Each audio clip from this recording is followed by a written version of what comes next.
I did my paper over my practicum review, and in this paper I'll be talking about both my practicums that I've done over the past 2 years.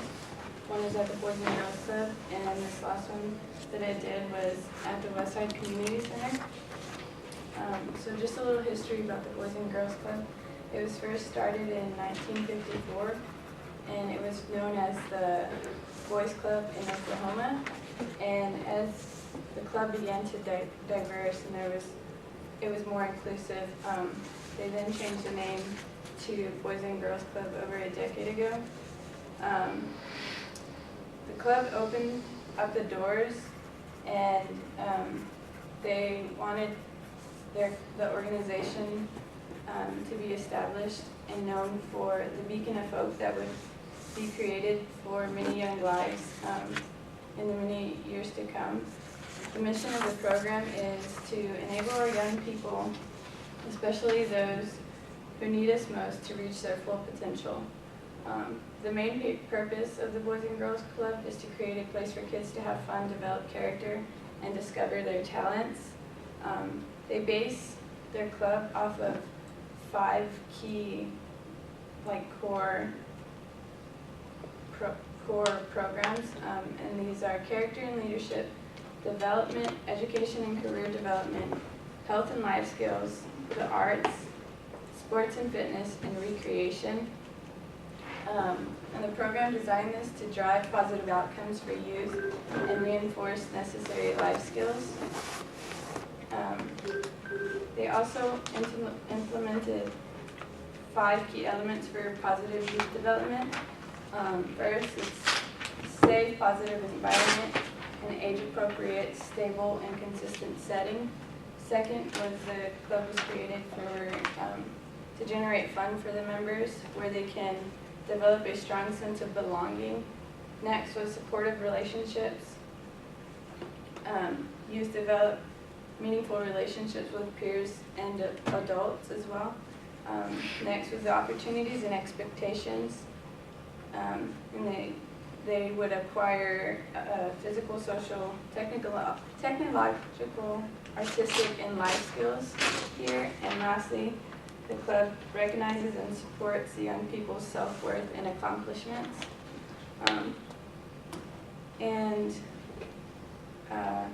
I did my practicum here just because in the future I want to work with children in counseling or play therapy, and I thought that this would help me,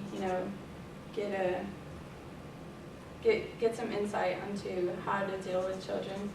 And it actually did. I learned a lot. I learned that you can expect anything and everything from children.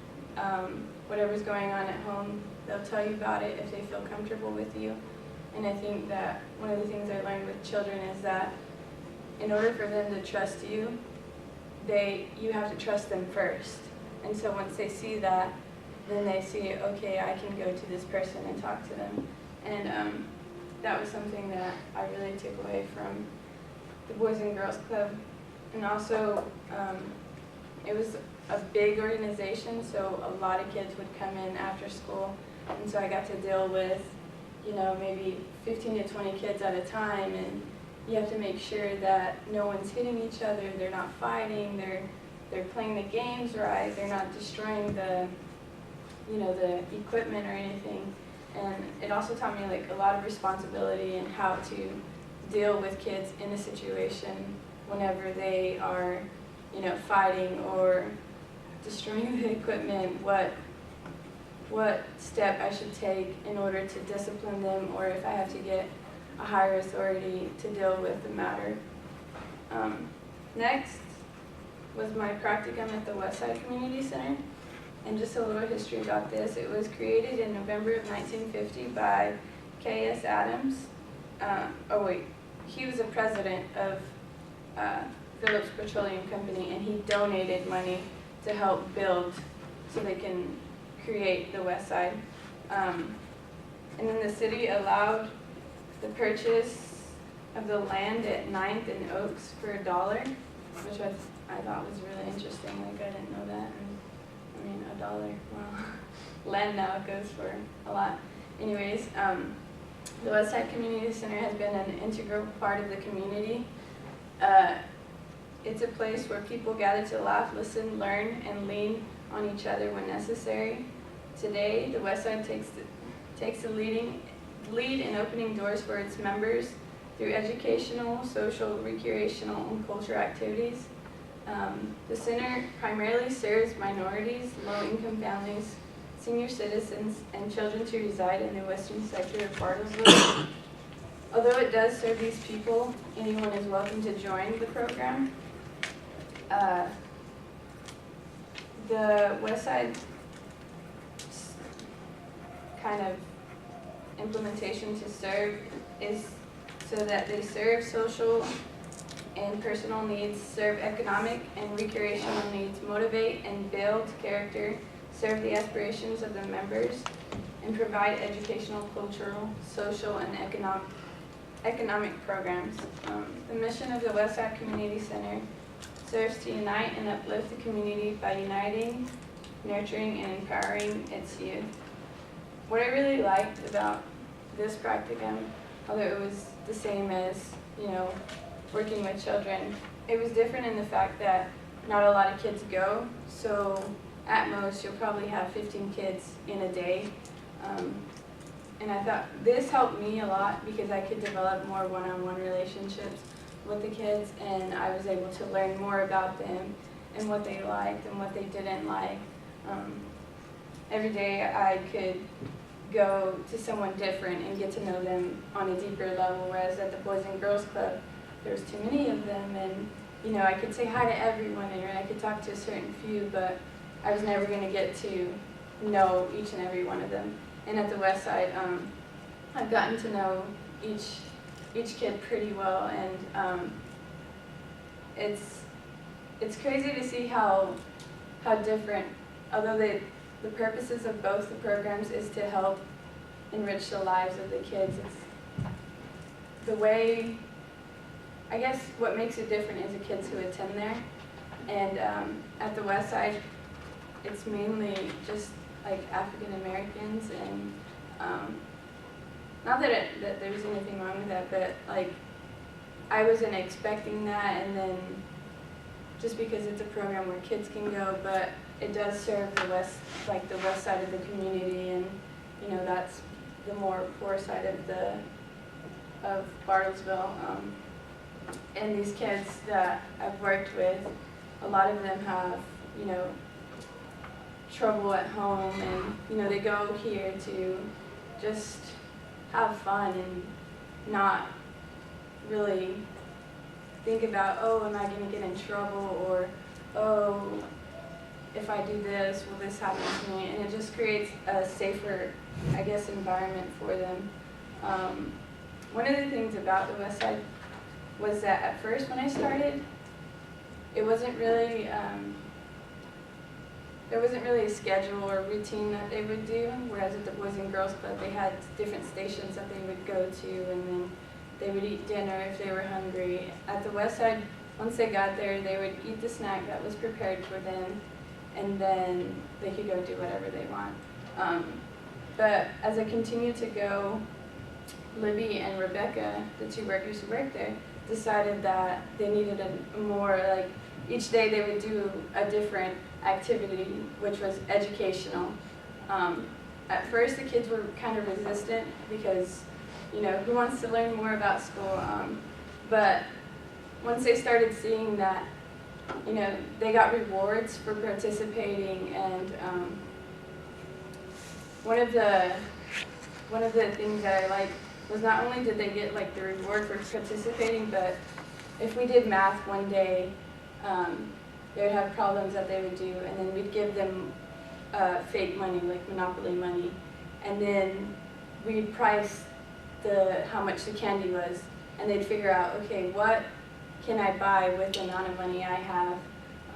And I thought this also instilled, like, whenever they get older, they know, okay, if I go to the store and I have this much money, like, will I be able to buy it? So I thought that really helped with the kids, just something that they could take out into their lives past the community center. And lastly, I always go back to this verse whenever talking about children. It's Proverbs 22:6, and it says, "Train a child in the way he should go, and when he is old, he will not turn from it." And to me, this verse speaks clearly of how a child's life can be affected by your presence and what they will take away with them by what you teach them, if it's by your examples or by what you tell them. I think that we should always be open to be able to serve and love the children of God, because if they're not getting it at home, and you're not giving it to them, then they won't know what love is, and they're not getting it from anywhere else. And so I think that's a very important part of being able to serve children, is to be able to love them and teach them positive things that can happen in life if they just continue to do good. And so with that, I thought this video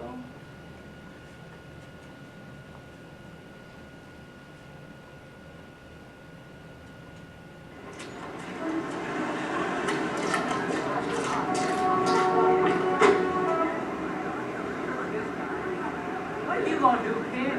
Go home. It's hopeless. And do something with your life. Leave. You're looking stupid, man. Give it up.